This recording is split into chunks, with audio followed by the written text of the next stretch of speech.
Assalamualaikum sahabat cerita puisi. Kita ulas film berjudul Saarati. Film tahun 2011 ini bergenre drama aksi. Mimin colek dulu akun-akun pasukan gercep yang berkomentar di video sebelumnya, seperti Lelong Alatas, Dr. Anus Olis, Sri Dewi, Haisa Ica, Satria Buana, Zulkarnain, Deki Warija, kemudian Bima di Merauke, Eko di Palembang, Ilham di Medan, IGD Agung Senaru di Bali, Lebor di Ambon, dan semua penonton cerita puisi.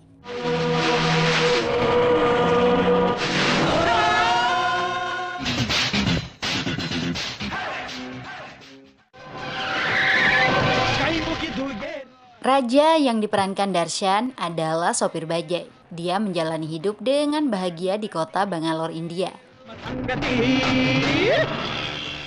Raja dikenal suka membantu sesama. Misalnya saja ketika sekelompok preman mengejar seseorang dengan parang, Raja tampil sebagai pahlawan. Para preman dihajar hingga minta ampun.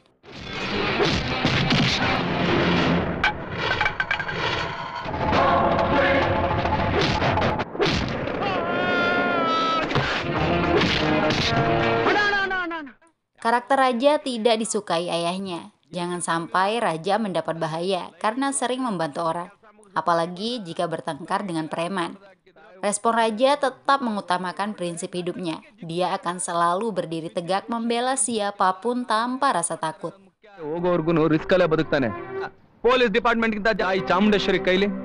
Suatu hari, sopir bajai bernama Rudra meninggalkan penumpang karena mertuanya sakit. Salah satu barang penumpang, foto Tuhan, terbawa oleh Rudra. Raja akan membantu Rudra mengembalikan foto itu. Pemilik foto adalah Rukmini, seorang mahasiswi tingkat akhir. Orang tua Rukmini marah-marah karena foto itu hilang. Tidak lama Raja datang mengembalikan foto dan langsung pergi. Rukmini yang sedang di dalam rumah tidak sempat bertemu Raja. Rukmini hanya bisa melihat tulisan puitis di bagian belakang bajai Raja. Kata-katanya begitu indah tentang cinta. Raja memang pria hebat, tapi dia sering bermimpi buruk. Mimpi itu tentang seorang pria tua, sebuah patung dewi, hewan liar, dan lain-lain yang begitu mengerikan. Raja sama sekali tidak bisa memahami mimpi yang selalu berulang itu. Raja disarankan ayahnya untuk pergi ke kuil agar tidak mimpi buruk lagi. Setelah di kuil, Raja melihat pecahan kelapa akan melukai seorang gadis. Spontan saja Raja menarik tubuh gadis itu yang ternyata Rukmini. Rukmini justru marah-marah. Dia mengira Raja hanya modus saja agar bisa menyentuhnya. Rukmini belum menyadari jika Raja adalah sopir bajai yang telah mengembalikan barangnya. Sosok Raja tidak pernah berpikir kurang ajar terhadap wanita. Dalam hidupnya selalu ingin membantu orang. Raja tidak peduli meski harus berhadapan dengan siapapun. Raja sempat ditilang polisi karena membawa banyak barang milik petani. Polisi meminta uang suap, tapi Raja tidak mau. Sikap polisi itu sangat tidak menghargai hasil kerja keras petani. Raja marah karena polisi berani mempermainkan petani. Raja memberi pelajaran kepada polisi itu sampai kapok. Seharusnya petani dihormati, bukan justru dijadikan sapi perah. Apa yang dilakukan Raja di kantor polisi kebetulan dilihat oleh Rukmini yang juga kena tilang. Sejak saat itu, pandangan Rukmini berubah tentang Raja. Apalagi setelah mengetahui jika Raja adalah sopir bajai yang mengembalikan foto. Rukmini serasa jatuh cinta. Untuk menebus kesalahpahamannya, Rukmini meminta maaf kepada Raja. Rukmini juga jujur menyukai tulisan di bajai. Raja memaafkan apa yang sudah terjadi. Rukmini berusaha mendekati Raja dan mendatangi rumahnya. Ayah Raja menyambut baik karena sejak lama Raja ingin dilihat menikah. Dengan begitu, cara hidupnya bisa lebih terkontrol. Hal yang dikhawatirkan ayahnya terjadi. Preman yang sempat dihajar membuat masalah lagi dengan menyita beberapa bajai. Bos preman Ranjit juga hadir langsung. Raja datang sebagai pahlawan. Preman mah tetap butiran debu di mata sang jagoan. Raja menghajar mereka lagi sampai minta ampun.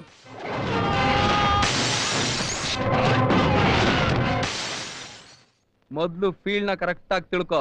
ಎಲ್ಲ ಕಡೆ ಬಿಟ್ಬಿಡ್ತೀನಿ. ಇನ್ಮೇಲೆ ಇದಂದ್ರೆ ನಡೆಸೋದಿಲ್ಲ. Ranjit hanya pura-pura saja kapok. Dia yang selama ini dikenal sebagai penguasa kota Bangalore tidak terima dikalahkan oleh sopir bajai. Hal itu dilaporkan ke bosnya, Pratap. Ranjit diperintahkan untuk membunuh sopir bajai itu. ಅದು ಅಂತ ವಿಷಯ ತಿಳಿಸ್ತಿಲ್ಲ. ಅವನ್ನ ಮುಗಿಸೋ ತನಕ ನಾನು Pratap adalah penjahat yang jauh lebih besar dibandingkan Ranjit. Saat ini Pratap sibuk mempersiapkan penambangan ilegal di desa tempat tinggalnya. Penambangan itu akan dilakukan di tanah milik masyarakat di desanya. Padahal tanah itu dulunya disumbangkan oleh pamannya sendiri sebelum meninggal. Ayah Pratap, Nagapa, lebih buruk lagi. Nagapa mendukung rencana anaknya yang akan menjual kekayaan alam ke pengusaha. Namun, Pratap membutuhkan jabatan sebagai pimpinan desa agar semuanya bisa berjalan lancar. Salah seorang warga yang mengetahui rencana penambangan sangat marah. Pratap membunuh warga itu agar tidak ada pengganggu. Sementara Raja terus saja didekati oleh Rukmini. Raja bisa merasakan kebahagiaan dengan PDKT yang dilakukan Rukmini. Apalagi Rukmini bisa dekat juga dengan ayah dan teman-temannya. Rukmini merasa PDKT yang dilakukan sudah cukup. Raja juga sepertinya sudah jatuh cinta. Rukmini berencana untuk mengungkapkan cinta kepada Raja. Dalam perjalanan ke rumah Raja, Rukmini justru dilihat oleh Pratap. Ternyata Rukmini telah dijodohkan dengan Pratap sejak lama. Mereka memiliki hubungan keluarga dan berasal dari desa yang sama. Sebenarnya Rukmini dan orang tuanya tidak menyukai perjodohan itu, tapi Pratap memaksa. Pratap meminta pernikahan harus segera dilangsungkan saat festival Naparatri. Rukmini dan orang tuanya diminta ikut bersama-sama pulang ke desa. Rukmini hanya bisa menangis mendengar semua itu, padahal hatinya sudah diberikan kepada Raja. Rukmini curhat kepada sahabatnya, Kavita. Kavita menemui Raja membicarakan masalah yang dihadapi Rukmini. Awalnya Raja pura-pura tidak peduli, tapi setelah mengetahui Rukmini mencintainya, sikap Raja berubah. Apalagi Rukmini dipaksa menerima pernikahan. Kavita meminta Raja melakukan sesuatu jika mencintai Rukmini. Jangan sampai Rukmini dibawa ke desa. Ayah Raja, Ramana, juga mengingatkan anaknya untuk memperjuangkan Rukmini. Raja pergi ke rumah Rukmini bersama sahabatnya. Namun dalam perjalanan, Ranjit menyerang lagi untuk membunuh Raja.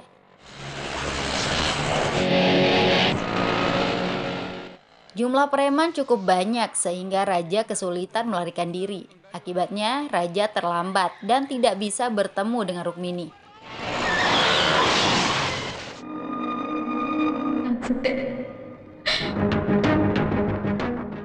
Di desa, masyarakat akan melakukan pemujaan kepada Dewi Chamundeswari setelah 26 tahun tidak dilaksanakan.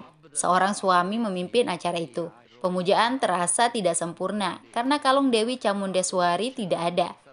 Sekelompok masyarakat dipimpin Gora tiba-tiba datang membawa kalung Dewi. Rupanya mereka kelompok yang terusir dari desa. Gora akan mengembalikan kalung Dewi jika ada masyarakat yang mampu mengalahkan jagoan mereka, yakni Zora. Jika masyarakat kalah, maka desa akan menjadi milik mereka. Kesepakatan itu pun terjadi. Ini tidak lepas dari taktik Pratap bersama ayahnya untuk menguasai desa. Jagoan Gora yang bernama Zora sangat tangguh tak terkalahkan.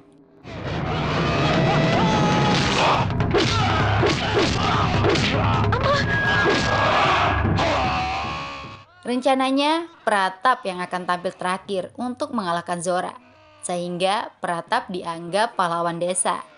Sementara Raja baru sampai desa bersama ayah dan sahabat-sahabatnya. Suasana desa terlihat sepi. Raja kemudian tiba di lokasi pemujaan yang sedang ada pertarungan. Raja melihat Rukmini di antara kerumunan itu. Dia melambaikan tangannya memberi isyarat. Hal yang tidak disadari, Raja dianggap mengangkat tangan untuk menerima tantangan bertarung melawan Zora. Terpaksa deh Raja meladeni Zora. Bagi Raja mah sangat mudah mengalahkannya. Tidak butuh waktu lama, Raja mampu menaklukkan Zora.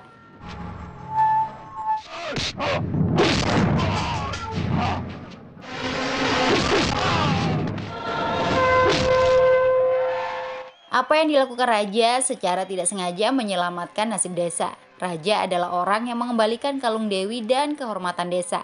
Suami melihat ada tanda-tanda yang dimiliki raja jika pemuda itu sebenarnya bukan orang asing. Pratap dan ayahnya semakin kesal. Seharusnya Pratap yang mengalahkan Zora, tapi justru orang asing yang melakukannya. Berita tentang kembalinya kalung dewi sampai ke telinga seorang ibu bernama Santi. Wanita itu adalah istri Surya Narayana, penguasa desa yang telah meninggal. Rukmini juga tinggal bersamanya. Rukmini jujur memberitahu jika pemuda yang datang menjadi penyelamat desa adalah raja, kekasihnya. Kedatangan raja untuk menjemput Rukmini. Santi hanya tersenyum mendengar itu, karena dulu Santi sudah dijodohkan dengan putra tunggalnya. Tapi semuanya tidak berjalan sesuai rencana. Raja memang datang ke desa untuk Rukmini. Raja masuk rumah secara diam-diam untuk bertemu Rukmini. Lalu setelah bertemu, keduanya saling mengungkapkan cinta. Pertemuan itu dirusak dengan kedatangan Pratap. Hampir saja Raja ketahuan. Untungnya Raja bisa bersembunyi di kamar Santi. Setelah situasi aman, barulah Raja pergi. Seekor kuda putih membantunya melompati tembok.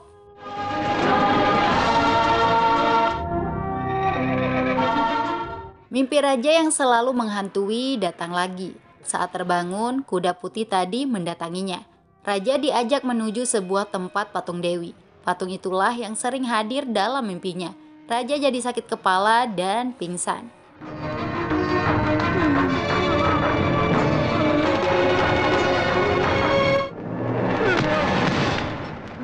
Ayahnya Ramana berusaha membangunkan anaknya. Mereka jadi bingung apa yang sebenarnya terjadi. Patung dan kuda yang ada saat ini persis seperti dalam mimpi raja. Saat itulah suami datang. Hal yang mengejutkan, suami menyebut raja bukanlah anak Ramana. Nama asli raja juga sebenarnya Krishna. Raja Allah, Krishna. Raja dibuat kaget mendengar semua itu. Suami menilai raja alias Krishna harus melanjutkan pengabdian ayahnya kepada masyarakat desa. Surya Narayana adalah nama ayahmu. Dia dipuja oleh orang-orang. Surya Narayana adalah penguasa desa ini, tutur suami. Janagala Neccina Nayaka. Puluhan tahun lalu, Surya Narayana menjadi pelindung masyarakat. Dia sempat menggagalkan aksi kelompok Gora yang ingin mencuri kalung dewi. Kekuatan Surya Narayana membuat Gora bisa ditangkap. Gora dan orang-orangnya diusir dan dilarang tinggal di desa itu lagi. Surya Narayana mengancam akan membunuh Gora jika berani masuk desa. Gora kemudian dibuang dari desa dengan penuh hinaan. Di hari itu, istri Surya Narayana, Santi, melahirkan seorang putra. Surya Narayana sangat bahagia karena ada ahli warisnya yang akan melanjutkan kepemimpinan di desa. Anak itulah yang diberikan nama Krishna. Kasih sayang begitu besar diterima oleh Krishna. Hidup mereka benar-benar bahagia. Seekor anak kuda juga dihadiahkan untuk Krishna saat berusia 4 tahun. Sejak kecil, Krishna sudah dijodohkan dengan Rukmini yang saat itu masih dalam kandungan. Ibu Rukmini adalah adik Surya Narayana. Kakak laki-laki Surya Narayana, Nagapa, sangat iri dengan semua yang ada pada hidup Surya Narayana. Nagapa hanya pura-pura baik saja di hadapan adiknya.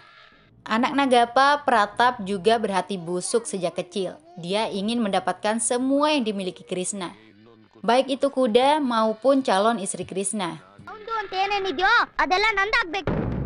Masalah besar terjadi ketika Surya Narayana menggelar ritual keagamaan untuk kebaikan Krishna. Nagapa menemui Krishna yang sedang bermain dengan kudanya. Nagapa membuat Krishna bermain sendiri ke tempat yang lebih jauh. Nagapa kemudian pura-pura panik. Dia memberitahu Surya Narayana untuk mencari Krishna. Suami hanya bisa bercerita sampai di situ. Suami tidak mengetahui apa sebenarnya yang terjadi setelah Surya Narayana pergi mencari Krishna. Karena Surya Narayana ditemukan sudah tidak bernyawa. Sedangkan nasib Krishna dianggap telah meninggal dimakan binatang buas. Semua cerita suami persis dengan mimpi yang sering datang dalam tidur raja alias Krishna. Penyebab kematian Surya Narayana dalam mimpi raja demi menolong Krishna kecil. Dalam mimpi raja, Krishna kecil ketakutan karena segerombolan hewan datang ke arahnya. Krishna sangat panik memanggil-manggil ayahnya. Anak kecil itu berlari sekuat tenaga menghindari ratusan hewan yang akan melintas. Surya Narayana menemukan anaknya yang sedang menghadapi bahaya.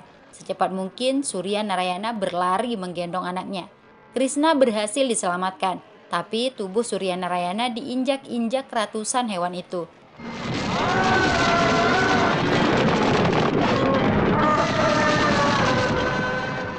Tubuh Surya Narayana terlihat sudah tidak bergerak. Krishna mendekati tubuh ayahnya. Anak sekecil itu sangat sedih melihat ayahnya yang perkasa tak bergerak lagi. Krishna hanya bisa menangis, meminta ayahnya bangun. Saat itulah Nagapa datang. Nagapa tega membodohi Krishna, bahwa Krishna adalah penyebab kematian ayahnya. Krishna jadi bertambah sedih. Nagapa semakin menakut-nakuti Krishna agar tidak pulang ke rumah. Ibunya bisa bunuh diri mengetahui ayah Krishna meninggal. Krishna pasti tidak akan dimaafkan oleh ibunya karena menjadi penyebab kematian ayahnya. Dengan polos, Krishna meminta saran kemana harus pergi.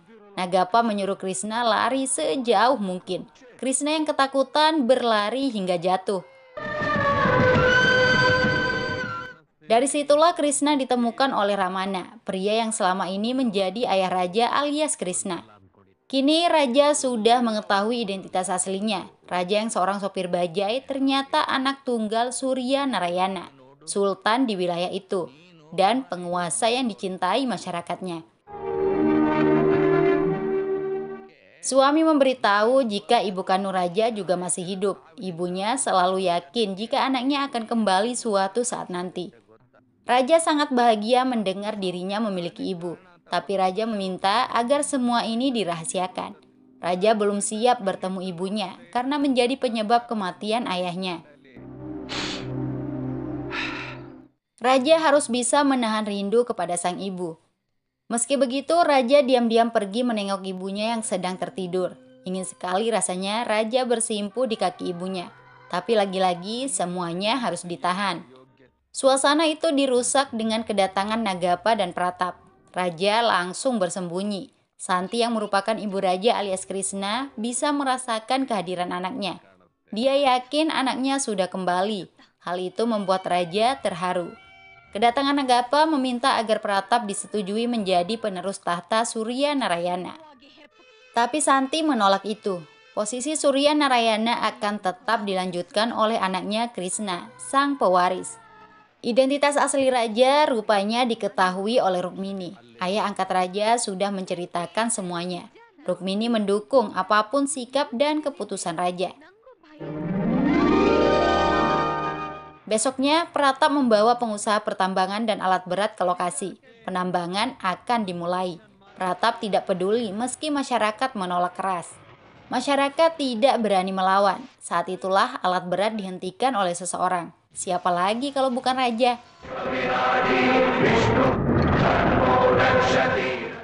Pratap ditantang jika berani melanjutkan penambangan. Raja menunjukkan kekuatan dan keberaniannya. Pratap hanya bisa terdiam, tidak bisa berbuat apa-apa.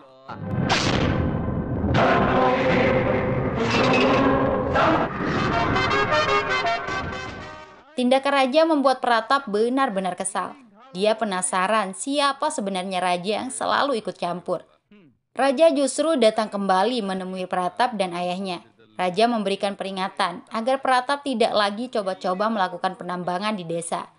Preman Bangalore, Ranjit yang baru datang, heran melihat raja bertemu dengan Pratap. Ranjit dengan polos memberitahu jika raja dekat dengan Rukmini saat di Bangalore. Besar kemungkinan raja dan Rukmini sepasang kekasih. Mengetahui fakta itu, Pratap sangat marah kepada Rukmini karena dianggap telah berselingkuh. Pratap memukul Rukmini secara membabi buta. Saat itulah Rukmini mengungkapkan siapa sebenarnya raja. Bahwa dia adalah Krishna, putra Surya Narayana yang memang sudah dijodohkan dengan Rukmini sebelum Pratap. Nagapa memiliki ide untuk menghancurkan raja alias Krishna lagi. Semua orang akan marah jika mengetahui raja adalah penyebab kematian Surya Narayana. ಮುಂದಿನ ಆಟ ನಡೆಸೋದಕ್ಕೆ ನಮಗೆ ಬಲ Pratap kemudian sengaja melakukan provokasi. Raja yang tidak menyadari dijebak menghajar Pratap.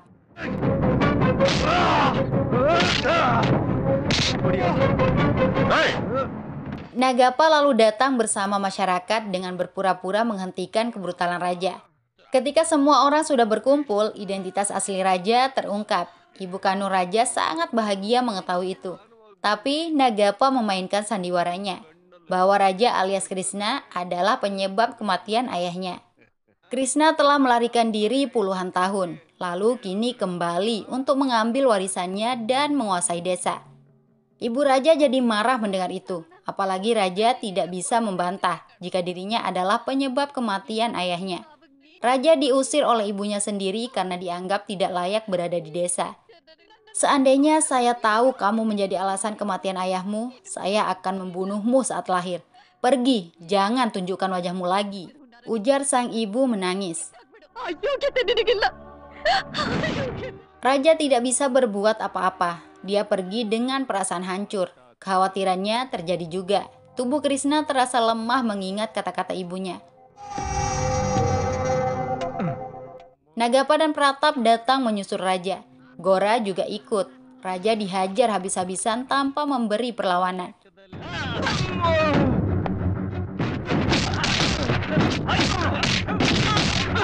Raja sama sekali tidak bersemangat untuk bertarung. Dia sudah lemah tak berdaya.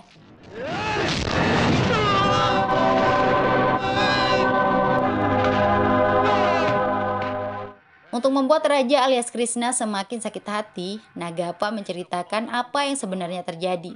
Nagapa telah merencanakan pembunuhan Surya Narayana bersama Gora. Hewan yang melintas juga bagian dari skenario.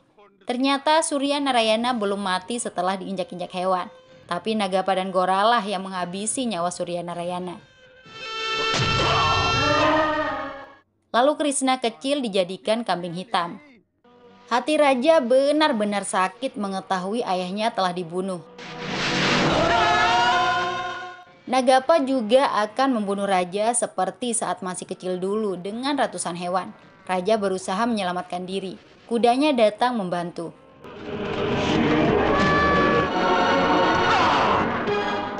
Gagal membunuh raja, Gora dan anak buahnya menyerang langsung. Tapi kali ini, raja memiliki semangat untuk bertarung. Raja melawan mereka. Tidak sulit bagi raja untuk mengalahkan musuh-musuhnya.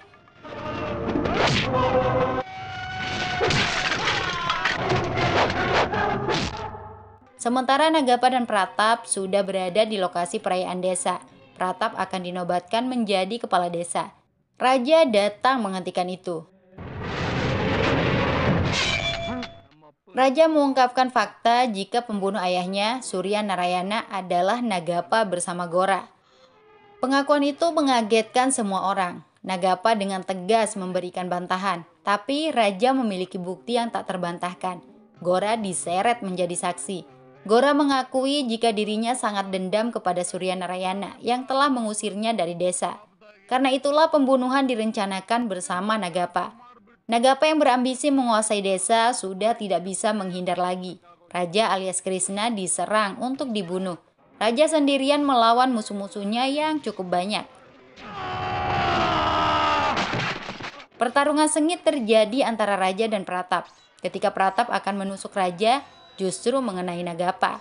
Pratap membunuh ayahnya sendiri.